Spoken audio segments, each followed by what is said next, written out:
Good evening, everyone. Welcome to the third annual Judge Stephanie K. Seymour Lecture in Law. And this is the first annual, I'm not sure if you're supposed to call it first annual, but this is the first annual Judicial Clerkship Week. And so we think it's very appropriate that we're combining this lecture and our Judicial Clerkship Week.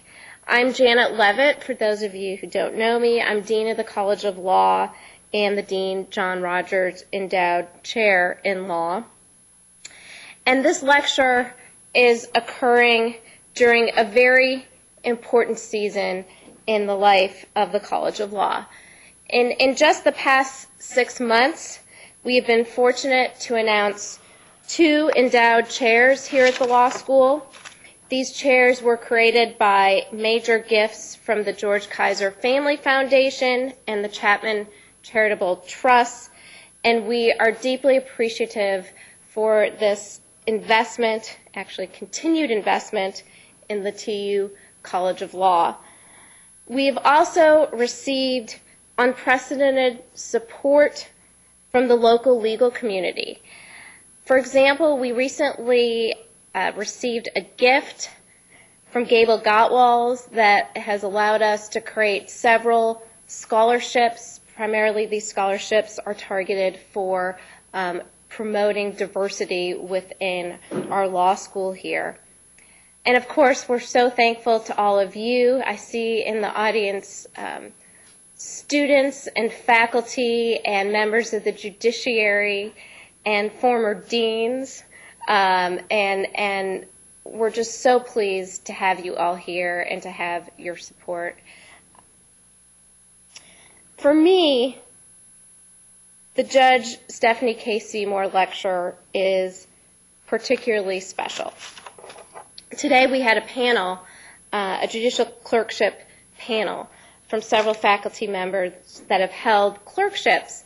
And I told the students that my year of clerking for Judge Seymour was clearly the most significant, the most enjoyable, and the most formative experience of my professional career.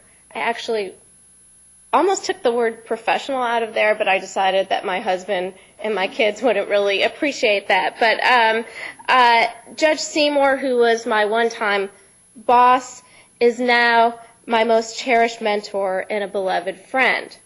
Now, this lectureship was conceived in Crested Butte, Colorado, where the judge periodically opens her home away from home, to all of her former law clerks for our clerkship reunions. And this particular idea came up during our 25th clerks reunion, which was immediately prior to the judge, quote, retiring, known in the judiciary as entering senior status. And at that reunion, many clerks, as well as her family, we conspired. And we sought to find a way to honor the judge in a manner that would reflect her commitment to excellence in legal thought and mentorship of energetic and intellectually curious young lawyers. And so we settled upon the idea of this lecture. And collectively, Judge Seymour's clerks and the judge's family, we contributed over $35,000 to endow this lecture into perpetuity.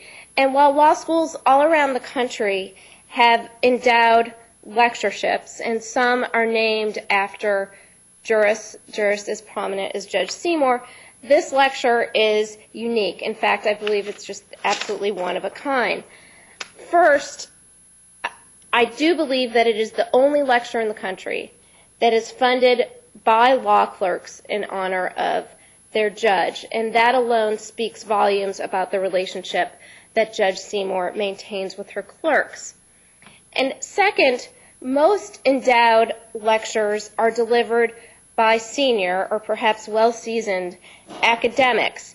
But in recognition of the profound impact that Judge Seymour has had on young legal minds, this lectureship belongs to an untenured or a, quote, up-and-coming law professor. But this year we faced a particular problem. In the past, we have filled this lectureship by asking a former Judge Seymour clerk to deliver this lecture. But all of Judge Seymour's clerks have been so successful that there are no more untenured clerks to look toward. They've all achieved tenure. This problem, however, was solved last year, about April of last year, when I attended a conference at my alma mater, and the conference was in honor of the 70th birthday of a professor mentor, Professor Michael Reisman. And at this conference, I met today's speaker, Professor Monica Hakimi. And she delivered what I found some very inspiring and provocative remarks.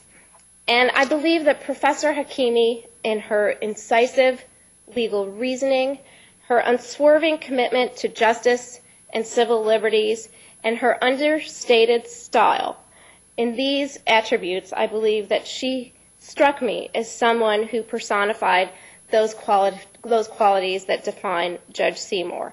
And so we find ourselves here today. Monica Hakimi is an assistant professor at the University of Michigan Law School. She earned her bachelor's degree summa cum laude from Duke University in 1997 and her JD in 2001 from the Yale Law School. After law school, she clerked for Judge Kimba Wood of the Southern District of New York and then served as an attorney advisor at the Office of Legal Advisor at the U.S. State Department. And that experience at the State Department has helped make her voice very sought after by national media outlets such as NPR, and she is often referenced in the blogosphere. Professor Hakimi writes extensively on public international law, international human rights law, the law of armed conflict, and U.S. foreign relations law. Her publications include pieces in the Yale Journal of International Law, Duke Journal of Comparative and International Law, and the Vanderbilt Journal of Transnational article. Her recent article entitled International Standards for Detaining Terrorism Suspects Moving Beyond the Armed Conflict Criminal Divide was chosen for inclusion in the top 10 Global Justice Law Review articles in 2008 and was republished by Oxford University Press. She's been an adjunct professor at George Mason University Law School, a visiting professor at Cardozo School of Law, and a volunteer English professor with the World Teach in Ecuador. I ask you to join me in welcoming Professor Monica Hakimi.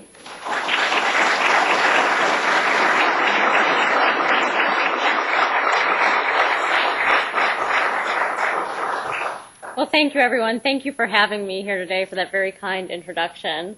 I'm thrilled to participate in what is a really wonderful tradition and to honor you, Judge Seymour. Obviously, it goes without saying that you are an excellent jurist, but I think it takes something a little bit more to be such a formative mentor and close friend, as you so evidently are to your family of law school clerks. And so I'm really thrilled to be celebrating you and participating in this tradition. So my lecture today is on a hot topic in international law, which is a concept referred to as the responsibility to protect, or more colloquially, R2p. R2p advances two basic propositions. First, that every state has a legal obligation to protect its own population from mass atrocities and war crimes. And second, if one state fails to satisfy that obligation, it shifts to the international community as a whole. As is apparent from even that brief description, R2p is motivated by humanitarian interests. The idea is that a territorial state, and if that fails, the international community, should not stand by in the face of systemic human rights violations. Since the concept was first advanced by a Canadian commission in 2001, R2p has garnered enormous rhetorical support. States, UN organs, NGOs, and legal scholars all support the idea of the responsibility to protect. But its status as an operative legal norm is still a little uncertain. So let me back up. I'll start by explaining the context within which R2p developed and its current status in international law. I'll then argue that R2p sometimes, but only sometimes, reflects operative legal obligations, and I'll identify the circumstances in which R2p has legal as opposed to only normative or policy force. The purpose of this exercise is to identify what international law does and does not require, and thereby to try to help guide decision makers as they hold states accountable for their acts and omissions. So first of all, how and why did R2p come about? R2p developed after the humanitarian crises of the 1990s and in order to fix a perceived failing in the international legal rules governing the use of force. The text of the UN Charter prohibits states from using force except in 3 circumstances. First, force is permissible in self-defense. So one state may use force again in response to an armed attack by or perhaps emanating from the territory of another state. Second, force is permitted when the target state consents to that use of force. And third, force is permitted with the Security Council authorization. During humanitarian crises, those first 2 options are usually off the table. States seeking to address such crises with force generally are not defending their own territories. Rather, they are acting to protect the population of the target state. So the use of force is usually not in self-defense. And for obvious reasons, the target state usually does not consent to the use of force. The third option, Security Council authorization, is theoretically available to states, but for a variety of reasons is, as a practical matter, sometimes difficult to achieve. The Security Council is a political body run by states that have their own parochial interests in mind. And 2 permanent members of the Council, China and Russia, have been hesitant to authorize force for humanitarian reasons, lest it be used to protect disenfranchised groups within their own territories. So even though Security Council authorization may authorize states to use force to avert humanitarian crises, Security Council authorization is often not forthcoming. That deficiency in the Charter system came to a head during the Kosovo Conflict of the 1990s. The facts, I'm sure, are familiar to many of you. Kosovo had been an autonomous region of Serbia within the former Yugoslavia. When the Central Yugoslav government sought to limit Kosovo's autonomy, Kosovar militants responded with sporadic acts of violence and terrorism. Belgrade had none of it. In late 1998 and early 1999, Belgrade engaged in a brutal campaign of ethnic cleansing, killing or displacing hundreds of thousands of Kosovars. NATO states, having failed to muster the political will to respond to the genocide in Rwanda, responded. They tried initially to end the killing through negotiation, and when that failed, resorted to military force. Ultimately, NATO used force in Kosovo without Security Council authorization, but with the support of much of the international community.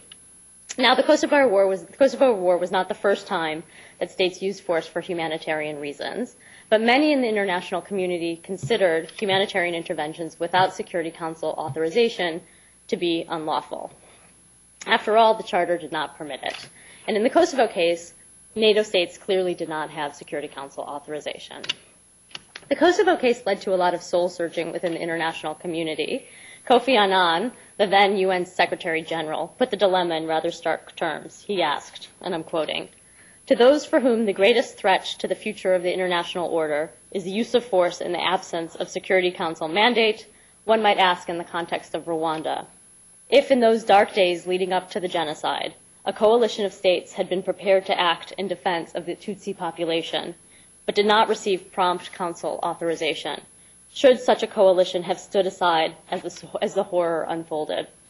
To those for whom the Kosovo action heralded a new era, when states and groups of states can take military action outside the established mechanisms for enforcing international law, one might ask, is there not a danger of such interventions undermining the security system created after World War II, and of setting dangerous precedents for future interventions without a clear criterion to decide who might invoke them and in what circumstances? In other words, the international community should not stand by in the face of mass atrocities or gross human rights abuses. But those who seek to save human lives should not have to resort to acts outside the Charter system and to circumvent the established mechanisms for controlling the use of force. R2p was developed to address those concerns. As I mentioned, the concept was first advanced by the Canadian Commission in 2001, but a broad coalition of actors have since endorsed it. Conceptually, R2p underscores that state sovereignty is not a shield from human rights criticism, but rather a basis for assigning to states certain obligations, including the obligation to protect populations from harm. I'll refer to this obligation as the obligation to protect. The Canadian Commission's understanding of sovereignty shifted the conversation on humanitarian intervention from one on the right to intervene without Security Council authorization to one on the obligation to protect. Now remember, R2p advances two basic propositions. The first is that a state must protect its own population from harm. Of course, to the extent the territorial state itself commits mass atrocities, there is no question that it must not do so. International law imposes various obligations on states not to commit human rights abuses in their own territories. To the extent the abuses are instead committed by third parties, by non-state actors, for example, the territorial state has the obligation to suppress those abuses. This element of R2p is, again, not novel or controversial. Human rights law has long required a state to protect its population from serious harms, including those harms committed by third parties. These obligations have been established piecemeal under human rights law and customary human rights law treaties, and international criminal conventions. But such obligations are widely established and accepted by states. And political theorists have long cited such obligations to justify the very existence of the state. States exist, at least in part, to protect their populations from harm and to enforce the law against those who might intrude on individual liberties. So statehood is accompanied by the obligation to protect. Now that's all fine and good, but what if a state fails to satisfy those obligations? We all know that even in the face of a strong international obligation to the contrary, the territorial state might commit atrocities or fail to suppress those committed by third parties. This is where R2p's second and more controversial proposition comes in. The second proposition is that if the territorial state does not protect its population from mass atrocities, war crimes, acts of genocide, that obligation shifts to the international community as a whole. Again, the idea that states must protect against third-party harms is not itself novel, but the sort of novel and controversial aspect of R2p's second proposition is that it purports to assign the obligation to protect people outside the state's own territories. Just so we're all on the same page, I'll repeat what I mean by the second proposition. The second proposition is that where the territorial state fails to protect its own population, all states acting collectively must protect that external population from harm committed by third parties. Now, the third party in this instance might be the territorial state itself, or it might be some non-state actor acting within that territorial state. So that second proposition confronts two serious challenges. First, it remains tethered to the debate on humanitarian intervention. To say that states must protect external populations is not necessarily to say that they must protect external populations through the use of force. States have varied tools for restraining third parties in other states. They might, for example, restrict the transfer of arms to a region, impose diplomatic or economic sanctions on the third party committing the harms, withdraw funding or other support from that party, and so on. But R2p initially developed to deal with the problem of unauthorized humanitarian interventions. So many states understand R2p in those use of force terms. And many states continue to resist the idea that the use of force is permissible, even for humanitarian reasons, without Security Council authorization. They are concerned, of course, that force motivated by national self-interest will be justified in humanitarian terms. Because of that concern, states have responded to R2p's second proposition by feeding it back through the Security Council. So states acting collectively in the UN General Assembly and Security Council assert that they are prepared to satisfy R2p's second proposition by taking action through the Security Council. That approach maintains the traditional framework on the use of force as set forth in the UN Charter, but it hardly solves the problem of Security Council inaction. This brings me to the second challenge. R2p's second proposition purports to assign to all states the obligation to protect. The idea is that all states, acting collectively, must protect against the harms committed by or in any particular state. Though R2p purports to be unique in this respect, it actually isn't. International actors periodically claim that states have collective obligations to protect against third-party harms in another state. For instance, the International Court of Justice has determined that all states must protect against acts of genocide in any particular state. That court has also determined that all states must protect against violations of the right to self-determination by any state. And various actors, including but not limited to the UN Security Council, regularly assert that all states must protect against war crimes by or in any particular state. But even though decision makers often claim that states have those collective obligations, the claims have not been legally operative. Because they purport to assign the obligation to all states, they are essentially unenforceable and in practice unenforced against any particular bystander state. Now, to say that those claims, and for our purposes those claims include R2p's second proposition, are not legally operative, is not to say that they are meaningless. Though they do not reflect operative legal obligations, they may provide the policy or normative pull necessary to persuade states and other actors to respond to mass atrocities. One might even argue that the claims reflect a soft norm not to obstruct international efforts to deal with humanitarian crises. Now, an obligation not to obstruct is not quite the same as an obligation to protect. It would not require states to take affirmative measures to protect external populations, but it might limit the extent to which any particular state may try to impede or prevent an international community from responding to a crisis. So that's basically where things stand on R2p. And so my argument today is that we can do, and in fact we are doing a little bit better. So not a whole lot better, but a little bit better. Let me explain. Increasingly, international actors determine that states do have obligations to protect external populations from third-party harms. These operative obligations, unlike R2p's second proposition and the similar claims that I just mentioned, are assigned to and enforced against particular bystander states, but they apply in a narrower range of circumstances. Specifically, a state may have to protect external populations from third-party harm where the state substantially supports the third party and thereby enables it to engage in the abuse at issue. Now, you might be thinking, that's not an obligation to protect, it's an obligation not to commit the harms in the first place. But that's not quite right. International law has relatively strict rules for the attribution of conduct to a state. Conduct is attributable to a state only if committed by the state's actual or de facto agents. In order for someone to be a de facto agent, the state must exercise considerable control over that person. Essentially, the state must instruct the person in his or her day-to-day activities and operations, and therefore on the particular abuse at issue. If a state does not provide that kind of specific instruction, the abuser is not a state agent, he or she is a third party, and his or her conduct is not attributable to the state.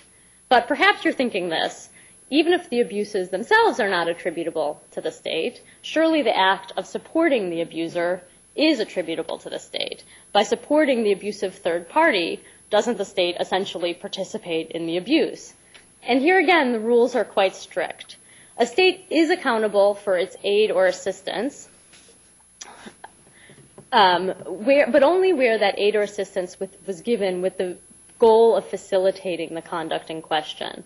So again, absent that specifically targeted assistance, the assisting state is not responsible for the third party's conduct as such.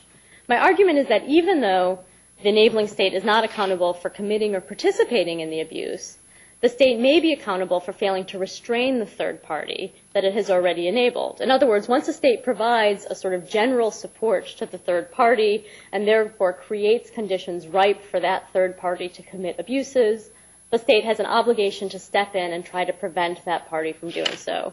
So let's consider a few concrete cases. In the recent genocide case, the International Court of Justice examined Serbia's accountability arising from genocidal acts committed by a group of Bosnian Serbs in Bosnia.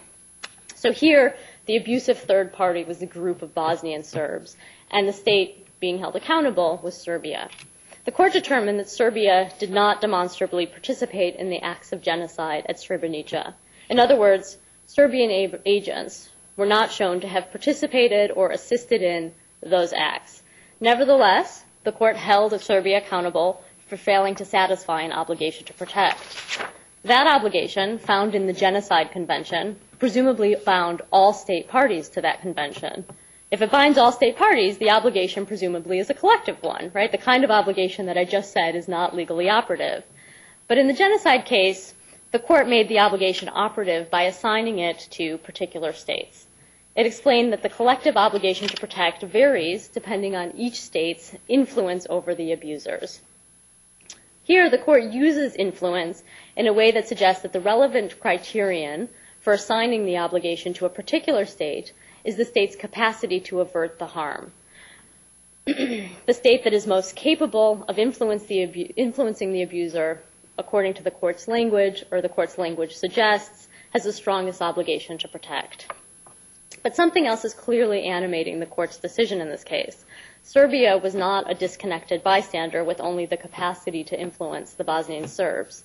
Serbia supported the Bosnian Serbs politically and militarily and helped oversee and direct them.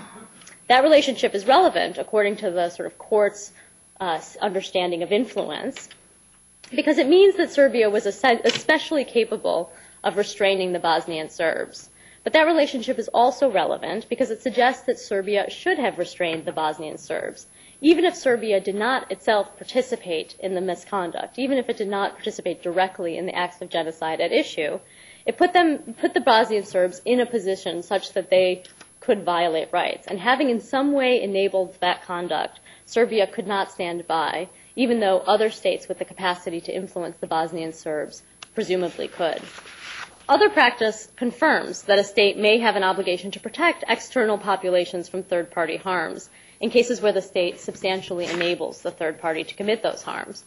So to give you a couple more examples, in 2008, Georgia, the country of Georgia, brought a case against Russia before the International Court of Justice. Georgia claimed that Russia's conduct in two breakaway Georgian regions violated the Convention on the Elimination of All Forms of Racial Discrimination, a human rights treaty that basically prohibits race-based discrimination. According to Georgia, Russia provided, quote, unprecedented and far-reaching support, end quote, to Georgian separatist groups that then acted discriminatorily on the basis of race. The International Court of Justice has not yet determined whether the allegedly discriminatory conduct is attributable to Russia, but the court has indicated that even if Russia's control over the separatist groups is insufficient for attribution purposes, in other words, even if Russia did not direct specific acts of race-based discrimination or provide support with a view of facilitating those specific acts, Russia may have an obligation to protect. In an order on provisional measures, the court directed the parties to, quote, do all in their power to ensure that public authorities and public institutions under their control or influence do not engage in acts of racial discrimination. Again, that influence language seems to hint at an obligation to protect. The same considerations seem to animate a couple decisions of the European Court of Human Rights.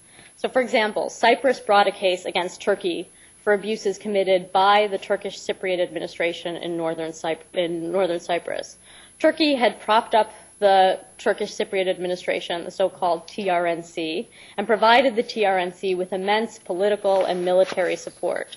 The court, however, seemed to acknowledge that under the traditional rules on attribution, the TRNC's abuses were not attributable to Turkey, and that Turkey had not itself participated in the abuse. Nevertheless, the court held Turkey accountable.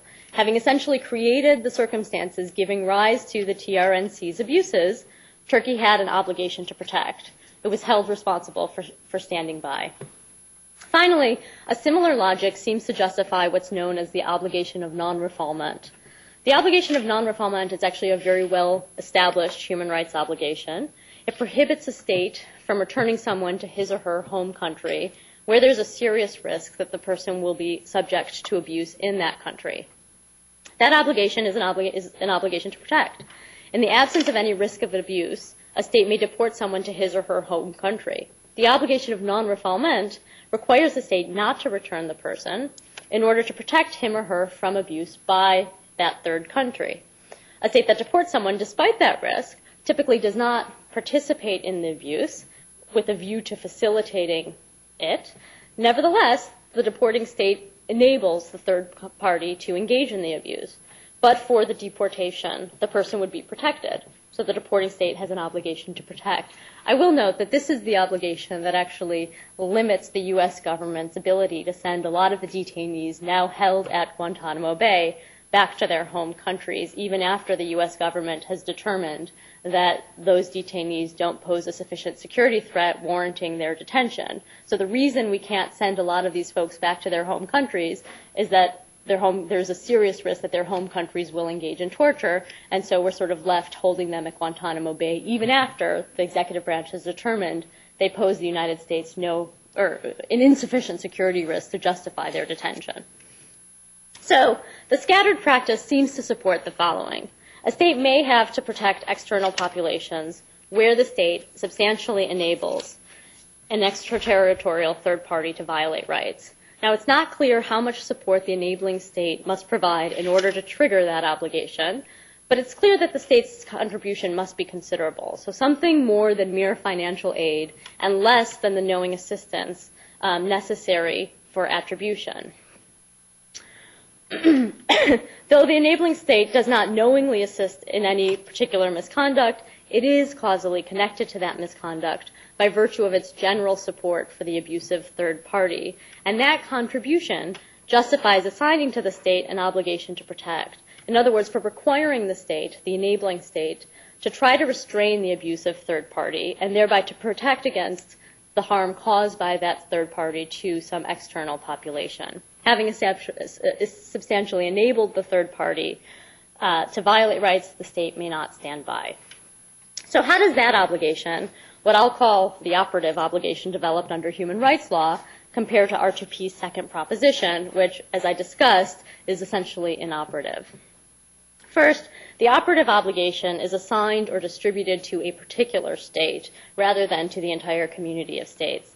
In this sense, the operative obligation is narrower than R2p's second proposition. That overcomes the problems of collective inaction because it requires action by a particular state rather than by the entire community of states. And it identifies the particular state that must take action. Now, some of you may wonder, why should we expect that state, of all states, which by definition is intimately connected to the abuser, to try to restrain the abuser? In other words, why would the operative obligation to protect be any more effective at suppressing abuses than the obligation assigned to the primary violator not to commit the abuses in the first place? And the answer is that the obligation to protect may or may not be more effective. Different actors respond differently to their human rights obligations and have varying levels of tolerance for the costs of noncompliance. So the enabling state may respond better to the obligation to protect than the third party responds to its obligation not to violate rights. But that will not always be the case. That will not always be the case. The operative obligation is better than nothing, which is the alternative, but it's not everything. Second, the operative obligation is at the same time broader than R2p's second proposition. So it applies not only where the third party commits war crimes and mass atrocities, but also where the third party commits other serious human rights violations. In the Cyprus case, Cyprus's claim against Turkey concerned killings, detentions, and disappearances. But the claim was not that the Turkish Cypriot administration had committed war crimes or mass atrocities. Likewise, Georgia's claim against Russia is that with Russia's support, the Georgian separatist groups engaged in systemic race-based discrimination. That violation is not among the limited violations that purportedly trigger R2p's second proposition. In its current form, that second proposition applies only to acts of genocide, war crimes, and mass atrocities. And third, the operative obligation is clearly not about the use of force. A state that has the obligation must take reasonable measures to restrain the third party from committing abuse. What counts as reasonable will vary depending on the circumstances of the case, but in any event, states have varied tools other than the use of force for trying to satisfy that obligation. Whether a state is permitted to use force to restrain third parties is another question, And to answer that question, one must look again to the rules on the use of force. In other words, R2p has not succeeded in moving the use of force question beyond the humanitarian intervention debate. The question remains, when, if ever, may states use force for humanitarian reasons without Security Council authorization? And there continues to be a lack of consensus among states on that question. Because the operative obligation to protect may be satisfied through non-forceful measures, it does not, and indeed need not, answer that use of force question.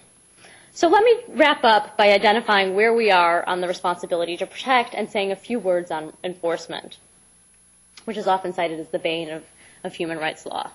So there's no question that within its own territory, a state must not commit human rights abuses and must protect its population from abuses committed by third parties. R2p's first proposition confirms as much in the context of genocide, war crimes, and mass atrocities, but human rights law establishes the same for other, more run-of-the-mill abuses. By contrast, a state generally need not protect external populations from third-party abuses. The reason why is relatively straightforward. Each state is expected to keep its own house in order and not to oversee the happenings by or in other states. In fact, various legal norms discourage states from regulating the conduct in other states. Now, those norms carry less weight when external populations are suffering severe and widespread abuses. And in these circumstances, a state might have the right to influence abusive third parties in other states. They might even have an obligation not to obstruct international efforts to deal with those abuses, but generally speaking, they don't have the obligation to take affirmative measures to try to restrain the abuser. And that general rule is subject to an important exception. A state may have that obligation if the state substantially enables the abuses to occur. Again, what counts as enabling is a little unclear, but it seems to be something more than mere financial assistance and less than knowing participation necessary for attribution. After all, a state that has substantially contributed to the activities of an external actor has already involved itself in the affairs of another state. So the normative considerations that usually discourage states from interfering in another state's affairs either are less pronounced or have already been compromised, and they become outweighed by the interest in protecting human lives. Moreover, the fact that the enabling state itself contributed to the abuse warrants assigning the obligation to that state, even if not to all other states. So one last word on enforcement. None of the obligations I just described is sufficient on its own to ensure that human rights abuses do not occur. Enforcement in the human rights context is deeply imperfect. It is notoriously erratic and sometimes ineffective. But international actors do have mechanisms for enforcing human rights obligations and suppressing abuse. I've already mentioned a few of these, things like international condemnation and isolation or the withdrawal of funding. Though deeply imperfect, those mechanisms may increase the cost of noncompliance and perhaps even avert some abuses. When they are insufficient, the use of force remains an option for states interested in addressing an imminent or ongoing crisis. Now, that use of force is not required, and absent Security Council authorization will be viewed by many as unlawful. But in a time of crisis, it may be the only hope for saving human lives. Maybe I'll end there and open it up for questions. Thank you. Thank you.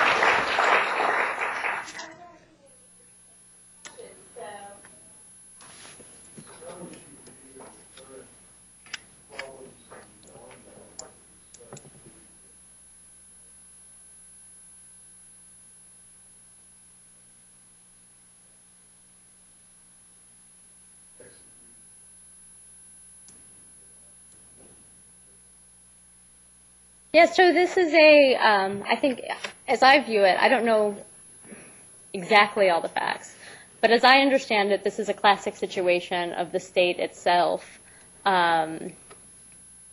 violating rights. So the territorial state violating rights. And then the question becomes, well, do any states, not the territorial state, have an obligation to protect? And the answer is, I don't think so, because as far as I know, and again, don't know that I know all of the facts, but as far as I know, no state is sufficiently in bed with the government of Uganda to warrant assigning that to that state an obligation to step in and try to restrain Uganda. Yes, Judge. In relation to the proposition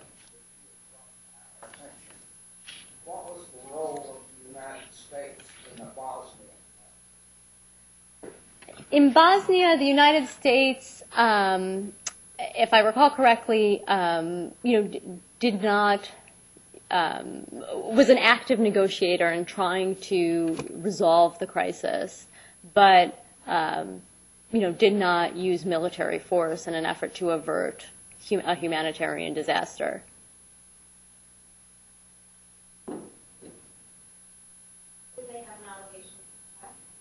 The United States, I would say probably not, because from what we can sort of assess from the trends in international practice, even the kind of assistance, financial aid that the United States provides sort of,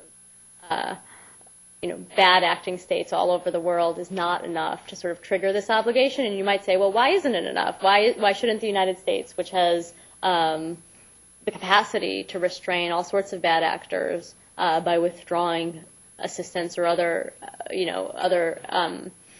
funding, have an obligation to do so? And the answer, I think, is that international law generally encourages states to provide that kind of assistance and to interact in that way, and so doesn't want to impose on states that are doing an otherwise laudable thing, providing financial assistance to other states and sort of helping in democracy building or other enterprises. Don't want to impose on those states a serious cost of doing that kind of business.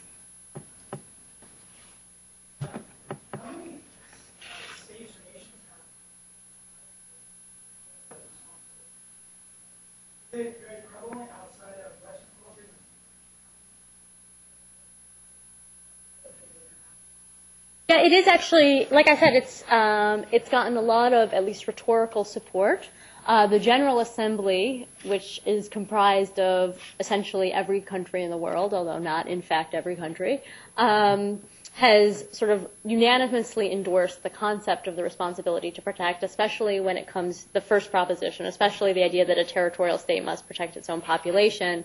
They have dealt with the second proposition by feeding it through the Security Council, in my view, because of concerns about undermining the rules on the use of force. But it's not just, although Western states advocate for it, it's not merely a Western construct, and in fact, a number of Latin American countries have very, very strongly advocated for it. Yes, please. You spoke of the responsibility to protect the context of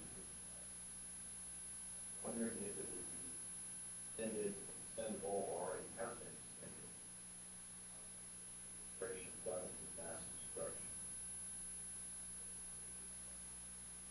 China, well known to be the sponsor state of North Korea, had a responsibility to protect third parties, sending out, which we already know they have done, technology to places like Iraq for their programs of building weapons of mass destruction. Yeah, it's a great question.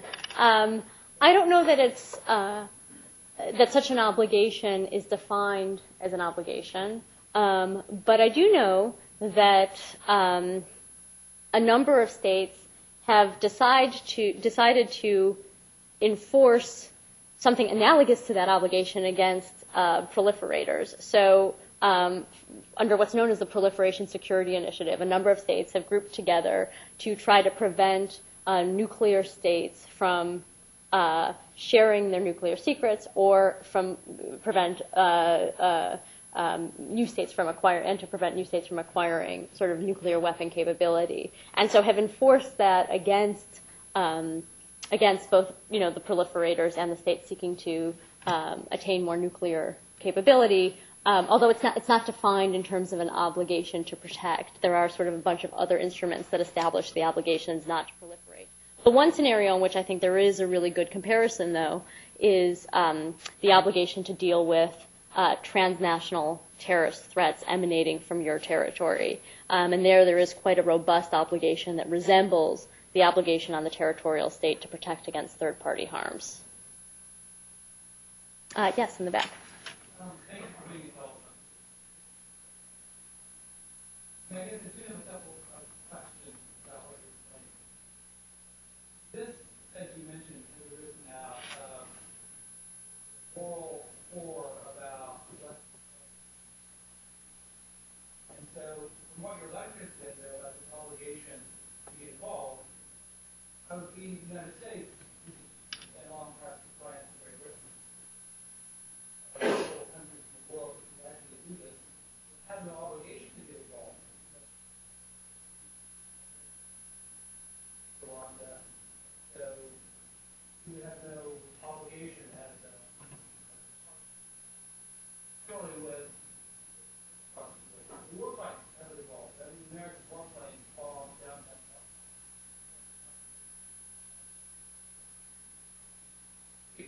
And those are the two examples of people who are support the right to protect, the obligation to protect. Fall. Not a lot of moral and review. But contrast, and you would seem to suggest that we weren't under the United States under moral obligation to involve them. And that was something where perhaps most people would not do.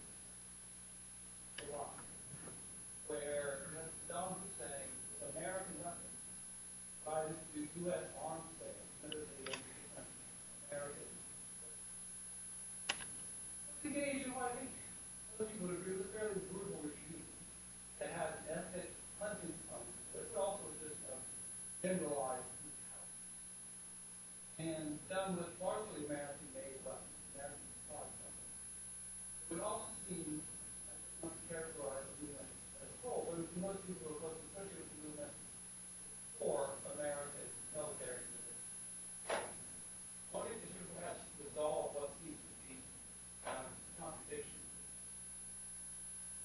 Well, I'm not sure there are real contradictions. I mean, to say that we didn't in Kosovo or Rwanda, we, the United States, didn't have a legal obligation to try to restrain the abuse of third parties in those contexts is not to say that we didn't have a moral obligation. It's not to say that our acts in those countries were unjustified or unjustifiable. It's just to say that we didn't have a legal obligation that is operative and enforceable to try to restrain those third parties.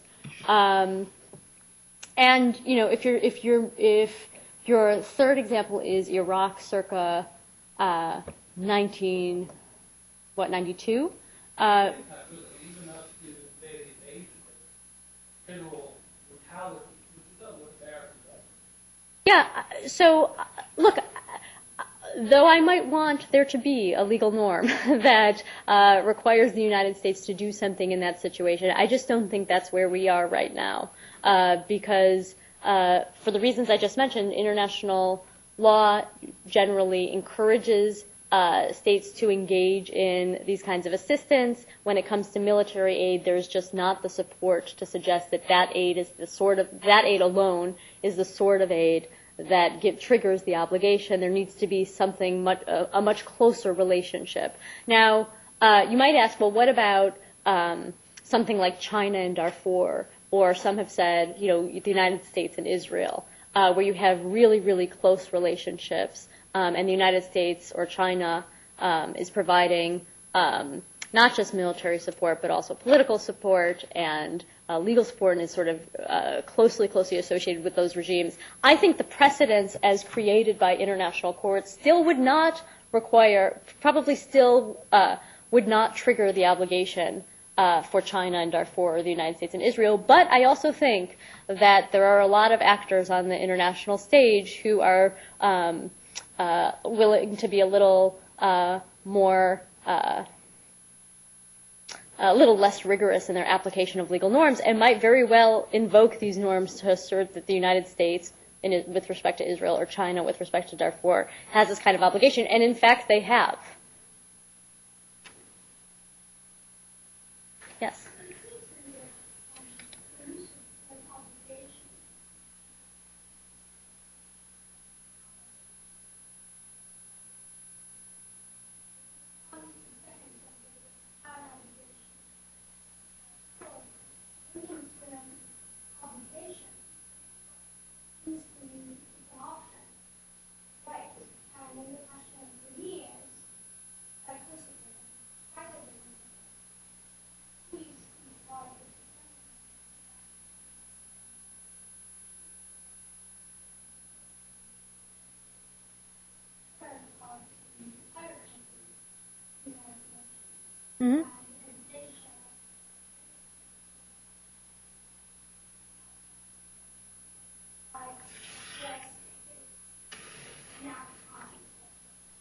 Yes, so on your first point, I agree with you. I was referring to China and Darfur. There you might have an obligation or something that some actors might invoke as an obligation. When you're talking about the United States' obligations, I don't think we have the sort of relationship with Sudan so as to trigger the obligation, a U.S. obligation to, yeah.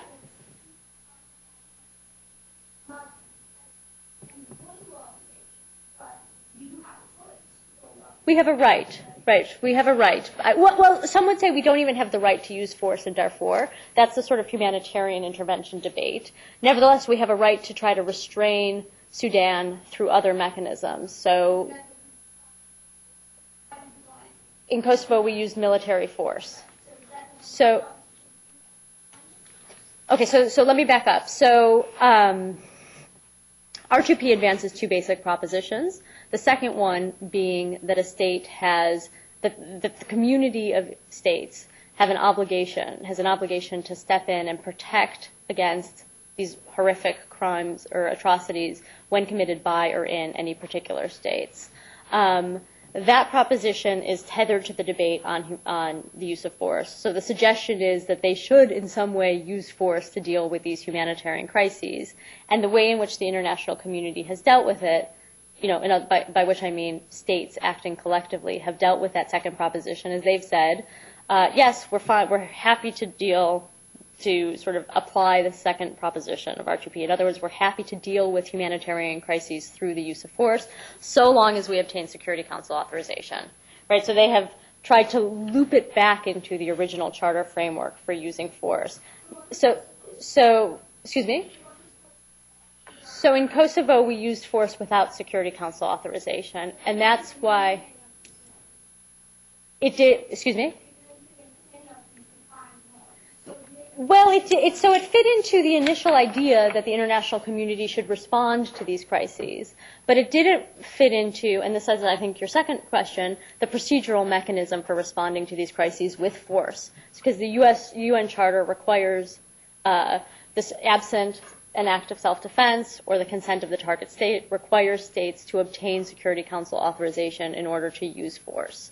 And in Kosovo, we did not have that authorization, and it's that lack of authorization from the Security Council, but apparent sort of support of the international community that led to the soul searching that I described, where a bunch of states and UN actors said we should be dealing with humanitarian crises and we should be dealing with it through a legal mechanism. So the answer to your question, who decides whether the use of force is appropriate in any particular situation, the sort of textbook answer is that absent an act of self-defense, it's the Security Council that makes that decision. It's just that the Security Council often is ineffective or disinterested in making that decision when it's about humanitarian interests.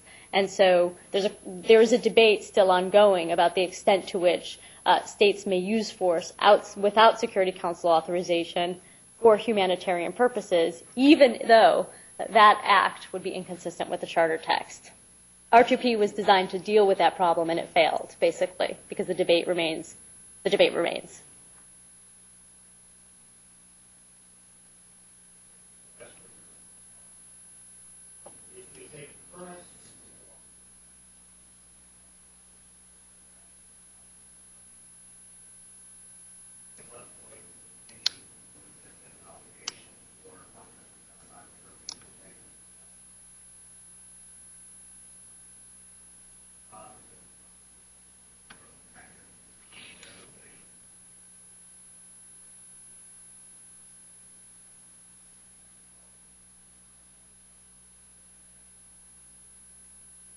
On any particular state, rather than on the international community as a whole, to sort of try to do what it could, I would say, and this is, I'm revealing sort of my lack of, I don't know exactly which states were most closely. I know which states were generally affiliated with Germany, but I don't know which states were so closely connected to Germany as to trigger this obligation. My guess is that there probably would not be a legal obligation on any state to intervene. Now, look, I sort of understand the dissatisfaction of that answer. It is right. The alternative is not like these robust obligations that are enforceable. The alternative is nothing, because the international system is less effective than the domestic legal system and moves much more slowly. And even where it moves, it's much less equipped to provide real serious enforcement. So although I don't think any particular state had an obligation probably to step in, there's no question that there is sort of a general sense that the international community working multilateral should try to do things in these circumstances, even absent a sort of binding legal obligation on any particular state. Yes?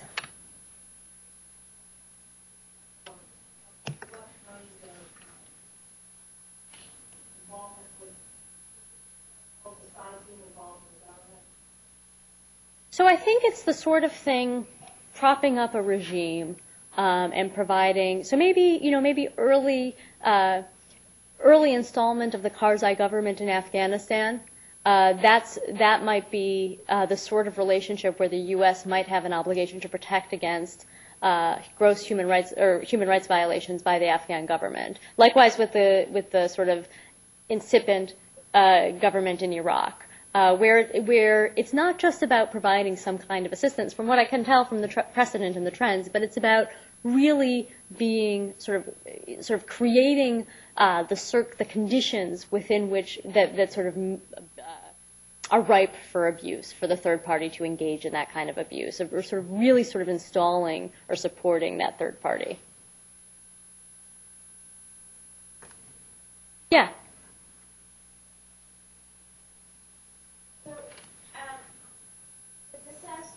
With the notion of going back to Robin's question was sort of dissatisfaction with not being able to find or assess responsibility to protect in the face of what many of us would characterize as the worst genocide, or I hate ranking those, but it sort of stands out. So why isn't that dissatisfaction? I think it is a dissatisfaction, and then of course there's the dissatisfaction are, which you allude to. So why shouldn't we just conclude, okay, the realists were right? The international legal system really is not capable of dealing with these types of situations, and so at the end of the day, it's all about self-interest, and that self-interest may be more effective. If we cannot assess responsibility in the face of the strongest first atrocities, then what's the value of international law in the first place? And you know I'm a believer in international law. Why not just, because maybe there will be some good state out there go in and save lives. So a couple things. One, if a good state wants to go in and save some lives, I think it has the right to do so. Now, does it have the right to do so through the use of force? There's a debate. But if a state is, interested in the humanitarian crisis at issue and wants to do something about it, even in the absence of a legal obligation, it sure can do so. So one. Second, there is a lot of political and normative pressure in part through these aspirational norms that sort of R2p's second proposition reflects, on the international community working multilaterally to do something about it. That's just not an operative legal obligation, because it's the failure to do something is not enforced or really enforceable against particular states. So there is quite a bit of pressure. Now, so when it comes to actually assigning to states that have the capacity to do so an actual obligation to take affirmative measure and try to avert these crises, why doesn't international law do that? Well, for the very reasons you explained, because these are areas that go to the heart of sort of state security and national self-interest, and those are exactly the areas that international law does a very poor job of trying to regulate. So, in some ways, international law's sort of weakness in this area is what makes it unable to, what makes it unable to deal with this situation. Now, the fact that it's weak in this area does not mean that as a general matter, international law is useless, or even that it doesn't provide the sort of normative pull to sort of pressure the community, the international community to act multilaterally, in my view. It just means that this is the kind of situation where, to the extent we have obligations, they will be weak and minimal obligations to take affirmative measures to do something about it. Back to Nazi Germany, so much of what was done was legal, especially the area where it would be useful to have international law as a backstop. And it just seems frustrating that it's also the area where it seems to be the least. I agree. Yeah. I agree completely. Now, I don't want to. I'll say another thing to suggest that international law at least serves as some kind of backstop. I mean, it does prohibit someone like a state like Germany from engaging in those atrocities in the first place. The question is, can that ever be enforced? Yes, through all sorts of sort of soft mechanisms, sanctions, some hard mechanisms, sanctions. So it's not as if there's nothing, even in this field where international law is at its weakest. It's just that what we have is insufficient to deal with the grossest of humanitarian crises. And I mean, I share your dissatisfaction.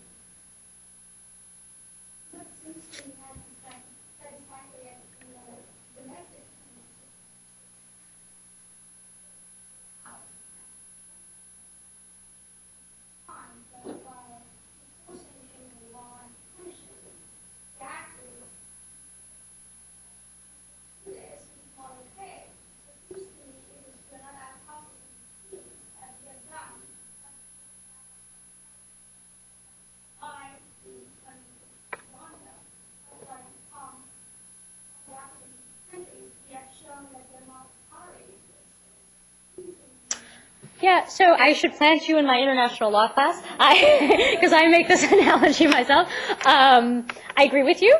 My own view is I am a little bit critical of the efforts to criminalize and punish after the fact. I think the ICTY, the International Criminal Tribunal of Yugoslavia, for the former Yugoslavia, and the International Criminal Tribunal for Rwanda, and to some extent, although less so now, the International Criminal Court, are largely creations, were largely created to sort of remedy the international community's failure to act in the first place.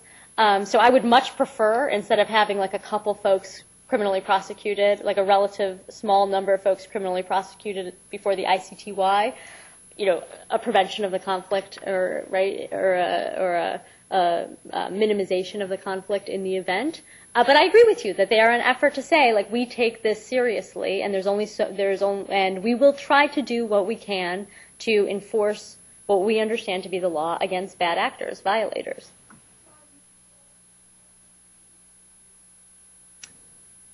Like I said, I am a little bit agnostic about it because I don't have strong views that is the best mechanism for dealing with, these sorts of mass atrocities. Let's take one more question, and then anyone who wants to. I saw a question back there. Yeah. I didn't know if there are any examples of states following the core of international law. Of course, is there any examples that they bring out success as far as deterrent action? Well, it happens all the time in subtle and informal ways. So the question was whether states ever try to restrain abusive third parties other than through the use of force, right? Well, I mean, so it actually happens all the time where, the Security Council will condemn a state that's engaging in these atrocities, or will provide for sanctions, or the United States will unilaterally provide for sanctions. So that kind of effort to restrain the abusive third party happens all the time. Is it a success? It depends, right? Sometimes, and of those times where it's success, sometimes it only makes a little bit of an impact and doesn't actually, is not sufficient to actually prevent the third party from continuing to engage in the abuse. Such a depressing way to end. I'm sorry for letting you all down. Thank you. Oh, come on. We want to thank Professor Hakimi very much, and we have a little gift for her. It's a watercolor by, let's see if I can get this, Pete Sumitsaku, a Hopi artist who is known for his pottery, sculptures, and paintings, and most of his work centers on kachinas, which are sort of known as intermediaries between the people and the spirits in heaven. So maybe sort of intermediaries between domestic law and international law. And so we offer this to you as a memento. Beautiful. And thank you all for coming, and we look forward to seeing you all. Actually, a little advertisement. One of Professor Hakimi's colleagues, Catherine McKinnon, will be delivering the Hager Lecture next Thursday night, a week from this Thursday, followed by a day symposium honoring her work. So we hope you will all join us for that as well. Thank you. Thank you.